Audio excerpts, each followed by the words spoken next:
Today we're talking about anger because you know that feeling when you're at work and you can't even look at your coworker because you had an they were rude to you at the water fountain or in the break room and they were just rude.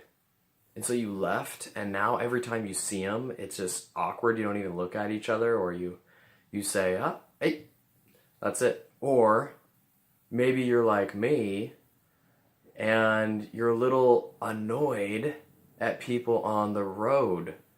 You know, when there's a big line of cars and then that car kind of swoops in front of you, they cut the whole line. Sometimes I feel this way where I've been waiting patiently in a traffic line for like 10 minutes waiting my turn, and someone right at the end just swoops in front of me. Oh my god. Whew. I get a bit angry. So we're talking about anger.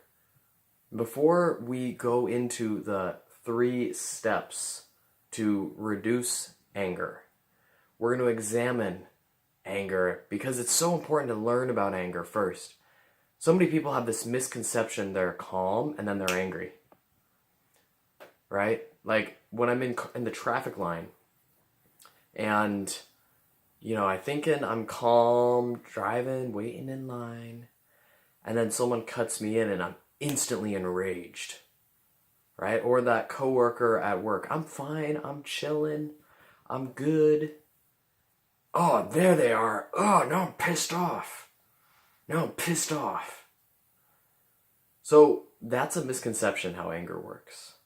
And if you think anger is like an on and off switch, pop, pop, you're never going to be able to use the 3 steps to actually solve it. Okay. So the 3 steps. The first one is understanding. Anger is not like a light switch. It's like a thermometer.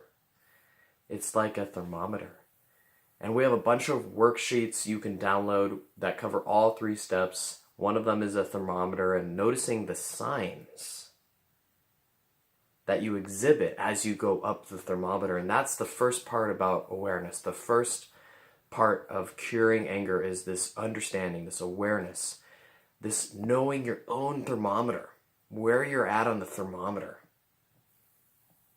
Okay, now before we go into the second step, I really want to break down this notion for you.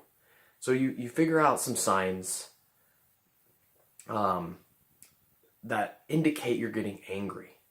You need to be able to pick up these signs, these thermometer, the levels on the thermometer. You need to be able to read the thermometer before it explodes. Because your anger, my anger too, by the way, is like a dam. Okay, a few little cracks, I can patch. I can catch the little cracks. But if it becomes a leak, oh no, it's a leak. It's a dang leak. I remember in the kitchen the other day too, I had some butter coffee and I was looking forward to my butter coffee early in the morning and no one else was home. And I can't get the top off my butter coffee. The butter coffee's in the blender and the oil from has like sealed it shut. So I keep on trying to open it up and I wasn't aware of some of the warning signs. Like I was starting to not think straight. I was starting to get hot. I was starting to feel annoyed. I was starting to think negative thoughts. This dang machine, why does it always hate me? I mean, is that even rational? Like a machine hating me? Anyways, that's what some of the thoughts were going through my head. And I didn't pick up these warning signs. So I wasn't reading my thermometer temperature, and as a result, God dang it! Come on! The most frustrating thing in the world. And then I feel like an idiot. Or when someone cuts me out in line, you get the point. If you cannot become aware of the warning signs, you have no chance of catching anger before it bursts. And so there's a worksheet below where there's a thermometer and you can write down your warning signs that help you identify it next time. But warning signs are only part of the equation. Because there's something even before warning signs. A warning sign is like, when you actually get angry, it's like firing a gun. Bang! The bullet has been fired. It's out of the chamber. The dam has been burst. But before you pull the gun, there's a trigger. And so these warning signs, they all start with the trigger. Yeah, the trigger. And so, before these warning signs happen, you need to know what's going to trigger you into anger. For me, it's when people cut me off in traffic. Okay? I know that's a warning sign, but I also know it's when I'm rushing late to work. I also know that it's when I'm a little tired. So the combination of being tired and angry and tired and rushing to work sets the conditions for my trigger to occur. When you're working at work, it's not just the coworker, okay? It ain't just the coworker who's pissing you off. You have some conditions, you're stressed, maybe you got other stuff on your mind, and then the trigger happens. Okay? Someone doesn't just, we see these shootings all over, and they're not done by happy people. Okay? I think we all know that. They're done by flawed people who shouldn't have access to guns in the first place, by the way. Whole different story. So they're flawed people. They're tremendously flawed people, but the anger is triggered by their unhappiness. And so when you're unhappy, when you're really pissed off at a kid who leaves his toys out in the garage and doesn't pick them up, even though you've told him to pick them up, you're not in the right state of mind. And that state of mind triggers that. So when you see the toy or the coworker or the car cuts you off, you're a volcano. And you got to know your triggers and your warning signs in order to sidestep anger, in order to dodge it. So important. So important. We know this stuff. So that's the first step of anger, is understanding. Hey, I get triggered. We're about to go on the second step. But then the other part of understanding is, hey, I get triggered. Here are some warning signs. And before we go into the second step, I want to cover some ideas. The second step is about solving anger quickly, rationally, calmly. But before we go into the second step, it's really important we analyze and understand how not to solve anger. Okay? This was before my time, but I've read accounts of a commercial showing a pillow being punched. Bang, bang, bang, bang, bang.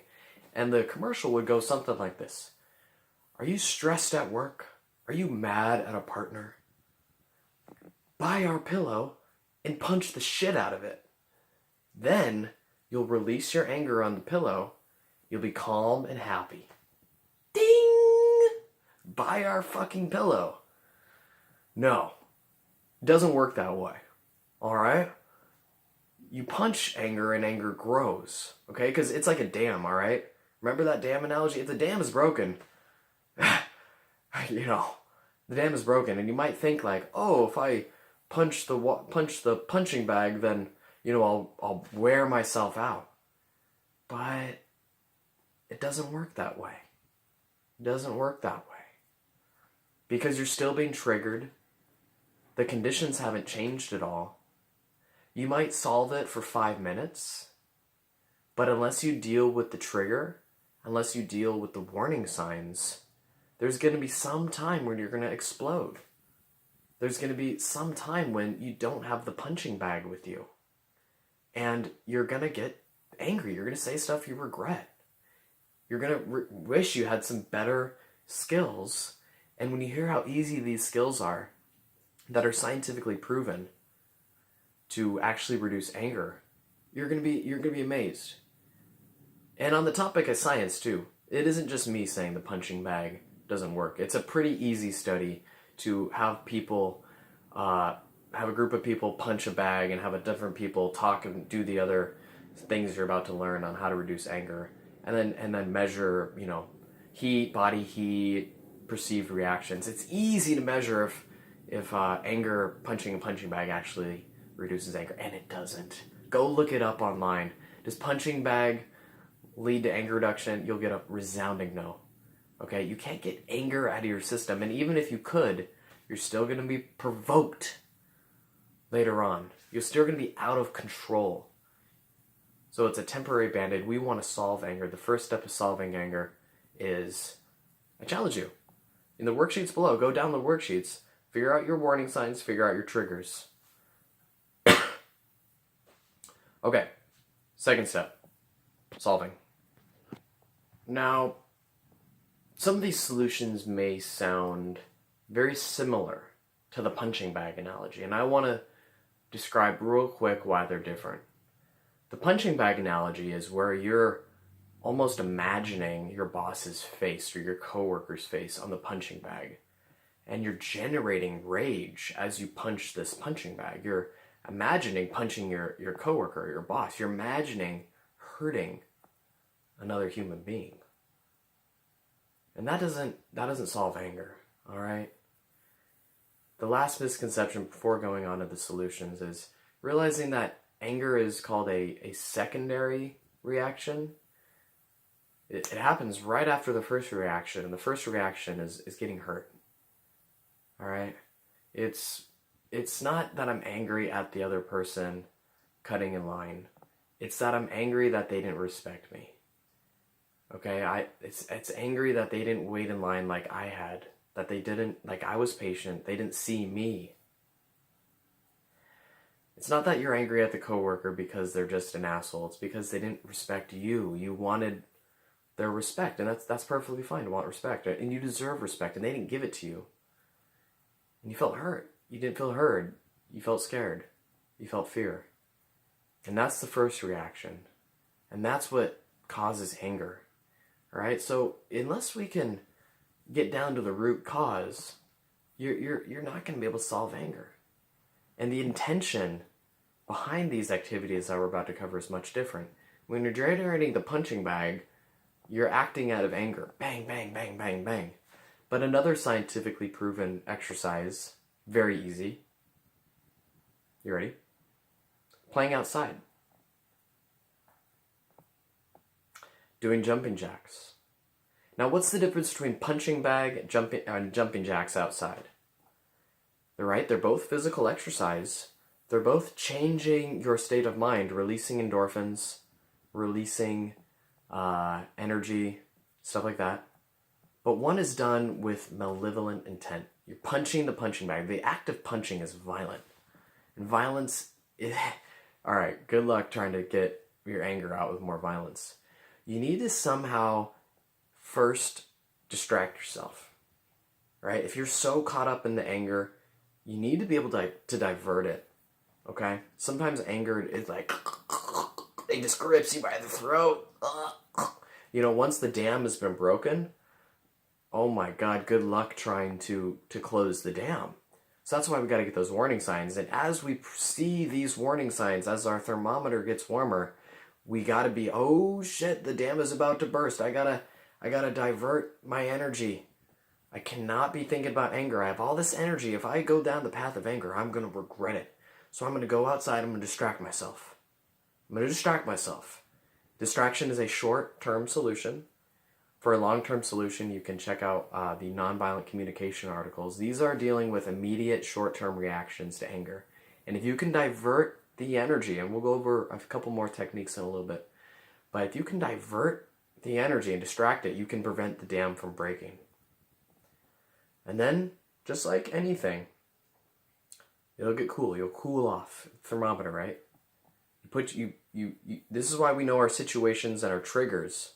Because if you remove yourself from the situation, if you remove yourself from the trigger, then you can give yourself a chance to cool down by going outside, going on a walk. Okay? Now, another way is writing. This is one of the most effective techniques ever. You write down what's pissing you off. Get it out of your head. Get it out of your head. It takes 5 minutes. You can do it. It's possible. couple other things that are related to distraction: listening to music, playing basketball, playing a hobby. But underneath these, we can go over a bunch of different things. Talking to a friend. In the initial part of getting angry, there's two fundamental things. You gotta pause and catch your anger. That's the entire first step, is so that you can catch your anger.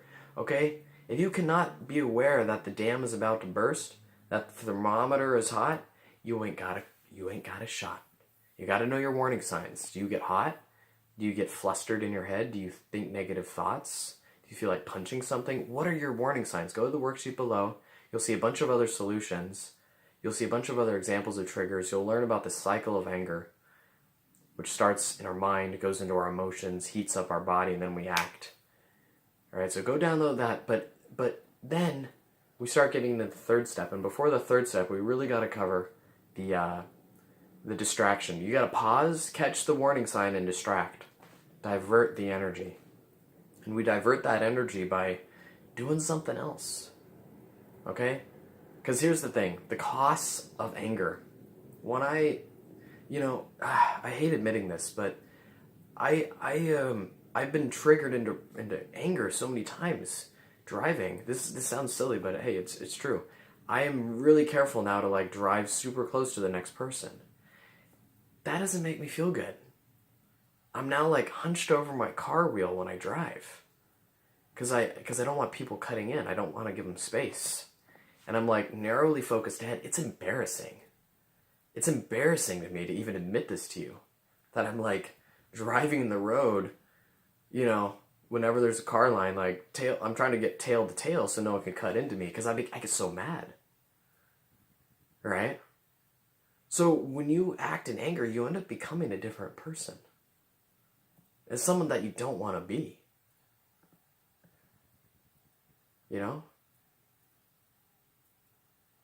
So you need to be able to pause and divert, because if you become that person you want to be, your life's going to suck. It's going to be a shit ball cake, all right? We all know that. And so the last step is easy. Well, it's simple. Download the worksheets below. Actually prepare yourself for your next anger storm, because you got to apply these techniques. You got to have a plan beforehand. If the dam is going to break and you don't have a plan, good luck trying to fix it, okay? Good luck trying to fix it without a plan. But the worksheets below, they're going to outline the plan. They're going to give you something to work on. And that's how you hack short-term anger. Peace.